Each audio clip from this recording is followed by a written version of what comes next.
What fuels the NFL's biggest star? Protein bars maybe? Fresh fruit and veggies? Maybe a healthy shake of some kind? Well, no. As it turns out, Patrick Mahomes' favorite snack is ketchup. Oh, did you guys want some? For some reason, Mahomes has spent years telling the world how much he likes ketchup. In an interview for Inside Hook, for example, he admitted that when he was younger, he regularly ate ketchup sandwiches. And while he claims he no longer eats that particular horror show of a snack, he hasn't given up on ketchup altogether. In 2018, ESPN reported that even today, Mahomes puts ketchup on tons of foods, from steaks to mac and cheese. Your ketchup is thick and rich. Doesn't your mom buy you Heinz? No. Why? Just taste it. Consuming an ocean of ketchup every day obviously hasn't slowed Mahomes down. Still, you might want to think twice about copying this unusual habit, especially if you're trying to maintain normal blood sugar levels.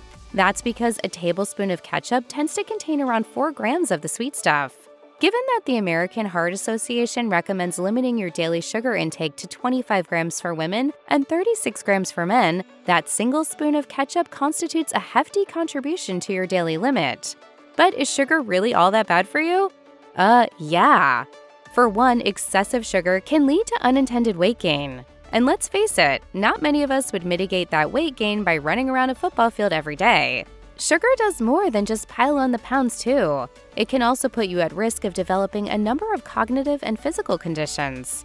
For instance, a 2024 review published in Frontiers in Nutrition found that consuming sugar could raise an individual's risk of depression by 21%. And a 2020 clinical trial published in the Journal of Nutritional Science and Vitaminology showed a correlation between high dietary sugar intake and a higher likelihood of cardiovascular disease.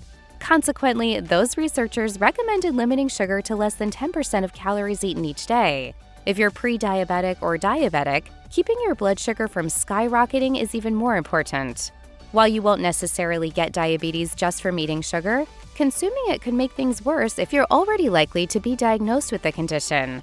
Best ketchup I ever tasted. That's pouring it on a little thick. Yeah! But there's still good news, Patrick. You don't need to cut out the ketchup completely just because it's got sugar in it. There are ways to enjoy ketchup without taking the full brunt of all the hidden sugars in the condiment. For example, you do well to limit your ketchup use to a single tablespoon. Or you could purchase a low-sugar or sugar-free ketchup product. Ketchup? Ketchup. I'm in way over my head. And the other option is to simply make your own. Yes, you'll still wind up with a product that has some sugars, since a large tomato naturally contains about 3 grams of sugar on average. Still, your overall sugar per tablespoon of ketchup should be less than it would be if you used a store-bought condiment.